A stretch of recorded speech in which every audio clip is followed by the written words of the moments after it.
श्री सच्चिदानंद सद्गुरु साईनाथ महाराज की जय। हे श्रोता मौली, हमने आपको पिछली कथा में बताया था कि बाबा की प्राणप्रिय ईंट का क्या इतिहास है। हेमांड पद द्वारा जो साईं चरित्र लिखा है, बाबा जब 17 से 20 वर्ष की उम्र के लगते थे और वो एक नीम के पेड़ के नीचे साधनारत अवस्था में दिखाई दिए, यानी प्रकट हुए, उसके बाद की कहानी लिखी। साईं चरित्र में उसके बाद की सभी लीलाएं लिखी गई। लेकिन मैं आपको ये बताना चाह रहा हूँ कि साईं बाबा की जो ईंट थी वो कहाँ से मिली, कैसे मिली और क्यों इतना प्राणप्रिय उसको समझते थे और इतना प्रेम उस ईंट से उनको क्यों था, उसके बारे में दासगणु महाराज और नरसिम्हा स्वामी का रिसर्च है। वो प्रकट होने के बाद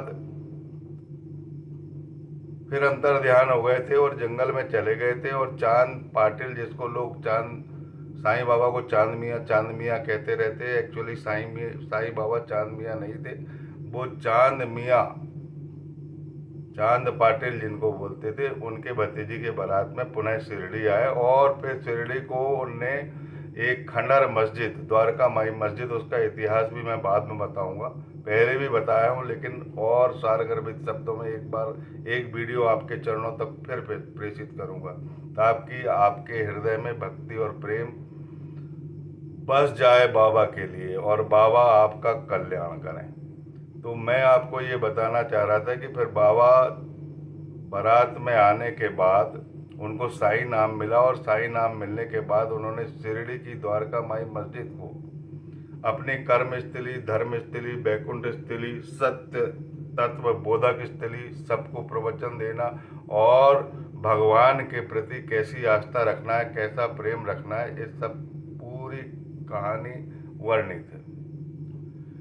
तो मैं आपको ये बताना चाह रहा था कि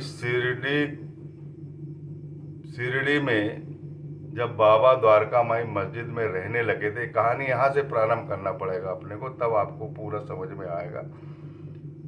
तो पाथर्डी ग्राम के कुछ ब्रह्मवादी संस्था के लोग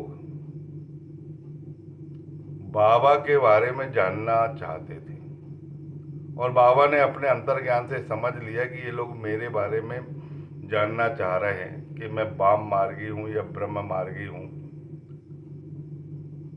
तो इसका परीक्षण करने के लिए वो जिस दिन आने वाले थे उस दिन बाबा पूर्णतः तैयार थे, और जैसे ही ये ब्रह्मवादी संस्था के लोग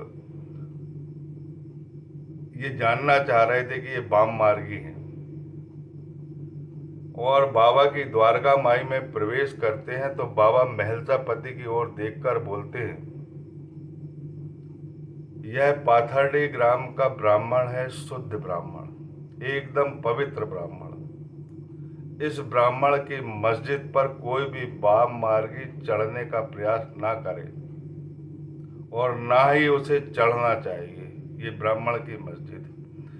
इन शब्दों को उस ब्रह्मवादी संस्था जो पाथर्डी ग्राम से आई हुई थी, उनने प्रेम पूर्वक सुना और उनका अंतःकरण द्रवित हो गया, और वो समझ गए कि बाबा वाम मार्गी नहीं है, इनके अंदर ब्रह्म है, और ये बिल्कुल भी वाम मार्गी नहीं।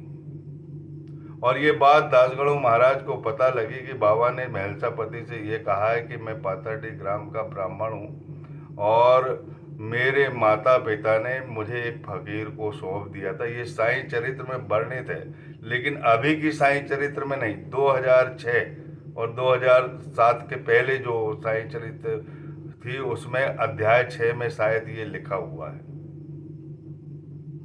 बाबा ने जो कथन किए थे, और मैंने अपने इसकी फोटो कॉपी कई जगह भेजा भी हूँ। अब राजगणु महाराज को रहा नहीं गया, दासगणु महाराज ने उनकी बहुत भक्ति की और वो उनके सदगुरु थे। साईं बाबा दासगणु महाराज के सदगुरु थे, क्योंकि दासगणु महाराज को उन्होंने विट्ठल के भी दर्शन कराए जो उनके इष्ट देवता थे, और उन्हें प्रयाग स्नान भी कराया अपने चरणों से गंगा यमुना निकाल करके। तो वो बहुत प्रभावित थे और उनके बारे में वो कुछ जानना चाह रहे थे, उनके बहुत जानने की इच्छा थी। नरसिम्हा स्वामी और दासगणु महाराज पाथर्डी ग्राम की ओर निकल जाते हैं और सैलू ग्राम तक पहुंच जाते हैं। वहां से पाथर्डी ग्राम सिर्फ 15 किलोमीटर रहता है। और पाथर्डी ग्राम से जो जानकारी मिलती है वो ये जानकारी मिलती है कि गोपाल राव देशमुख जो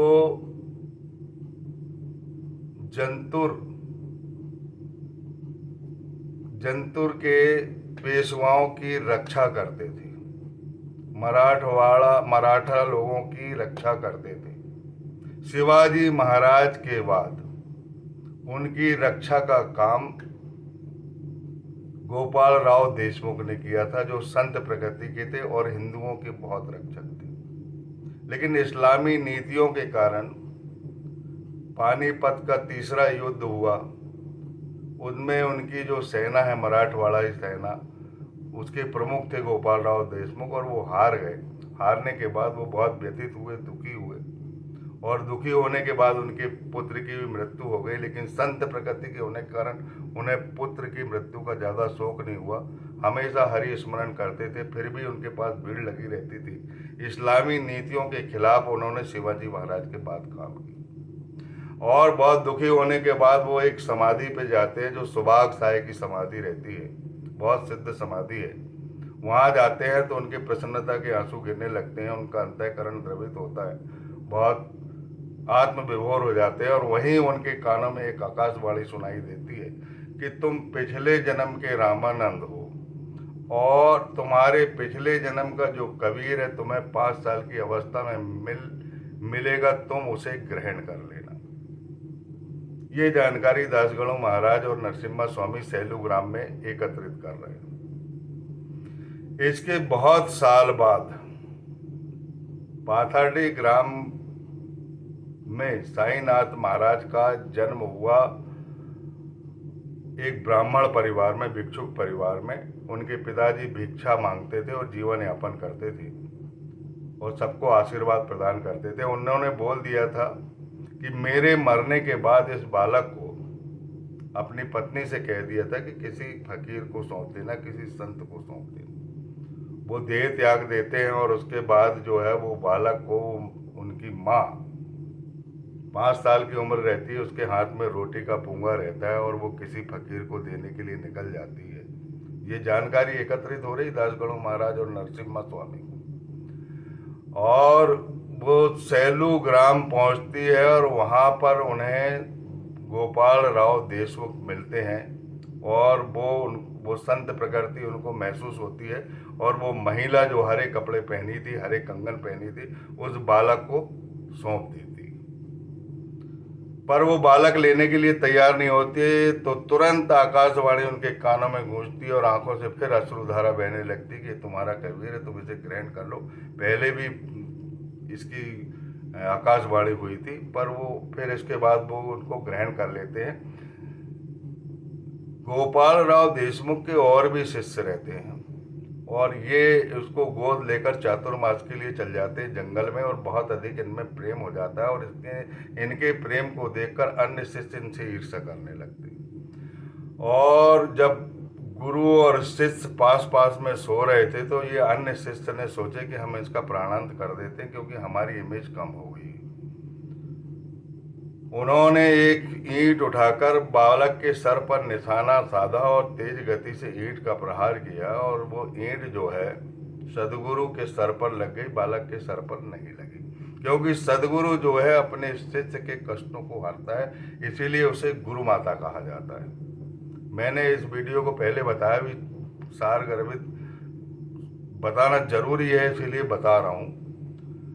उस ईंट से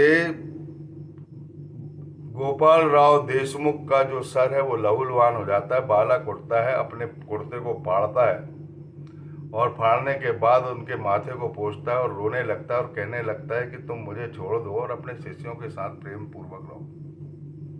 लेकिन बालक के प्रेम को वो जानते थे गोपाल राव देशमुख, और उन्होंने बालक को उठाया और सीधा गोदावरी के तट पर ले गया। और जिस बालक ने ईंट फेंका था मारने के लिए, जो अन्य शिष्यों में से था,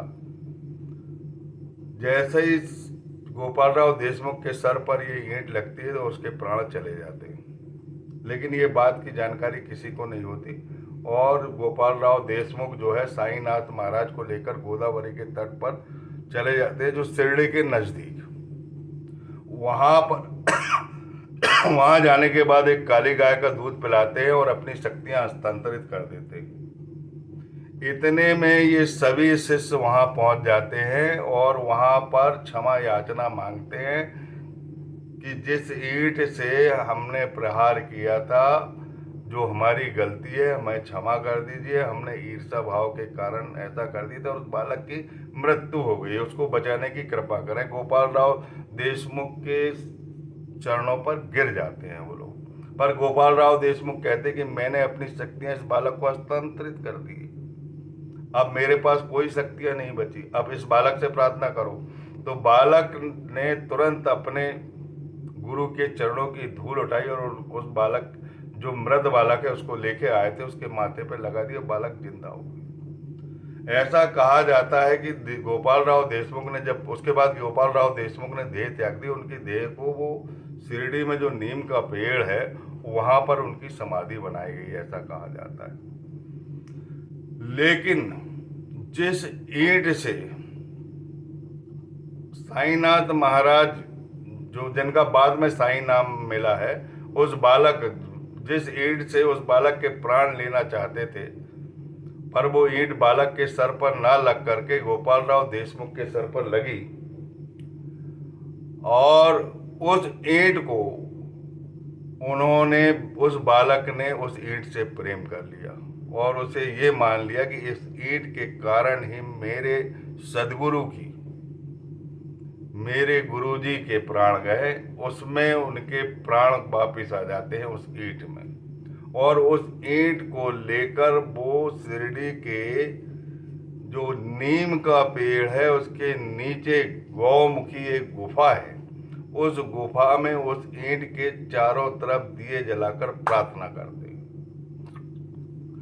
अब उस समय की जो पाठशाला है वो गौमुखी पाठशाला है, एक ऐसा आध्यात्मिक केंद्र है। साईनाथ महाराज बड़े प्रेम से वर्णन करते हैं, वो कहते हैं कि मेरे गुरु मुझे अन्न और वस्त्र की कमी नहीं होने देते थे। वो प्रेम की साक्षात मूर्ति थी, वैराग की साक्षात मूर्ति थी। वो मुझे इस प्रकार भोजन कराते थे जैसे चिड़िया अपने बच्चों को भोजन कराती है। चिड़िया बाहर घूमती रहती है लेकिन बच्चों से प्रेम उसके हृदय में बना रहता है, ठीक उसी प्रकार का प्रेम मुझ पर उनका बना रहता था। और मैं भी आठों पहर उन्हीं को देखता रहता था, उन्हीं को निहारता रहता था, उन्हीं से प्रेम करता रहता था, उन्हीं का स्मरण करते रहता था। और वो ईंट के चारों तरफ दिए जलाकर अपने सदगुरु के प्राण उस ईंट में समझकर उस ईंट की पूजा करते थे और 12 वर्ष उन्होंने पूजा की। वहां तक कि बोला कि जिस प्रकार एक कछुई जो है दूसरी नदी के दूसरे तट पर रहती है और बच्चे उसकी दूसरी जगह रहते हैं, लेकिन वो प्रेम दृष्टि से पालन करती है। बच्चे भी माँ की याद में घूमते रहते हैं, प्रसन्न रहते हैं, और माँ भी बच्चों की याद में प्रसन्न रहती है और प्रेम दृष्टि से पालन करती है। और उसी प्रकार मेरे सदगुरु भी कछुए के समान मेरा पालन पोषण करते थे। दक्षिणा मीमांसा करने से पहले ये बता देना चाहता हूँ, यहाँ पर कहाँ की दक्षिणा, कहाँ का भोजन, कैसे भोजन है, सब ईश्वर ही लीला है। 12 वर्ष उन्होंने क्या भोजन किए, क्या सदगुरु ने कहाँ से लाए, क्या लाए, इसके बारे में ज़्यादा जानकारी नहीं है। लेकिन ये विलक्षण चमत्कार है और विलक्षण पूजा है, विलक्षण प्रेम है। ऐसा अद्भुत प्रेम आपको कहीं देखने को नहीं मिलेगा। इसके बाद वो जब नीम के पेड़ सुधा श्रवण करने लगता है, उनकी तप, उनकी साधना, उनकी तपस्या और उनके प्रेम और भक्ति का प्रतीक वो पेड़ अपने आप सुधा श्रवण करने लगता है। और वो 17 से 20 वर्ष की उम्र में बाहर निकले। जब तक 17 और 20 वर्ष की उम्र के लगते थे, और नाना चौकीदार की माँ ने उनको देखी और देखने के बाद वो बालक अंतर ध्यान हो जाता है। फिर चांद भाई पाटिल के साथ, उनकी भतीजे की बारात के साथ शिरडी आता है और शिरडी में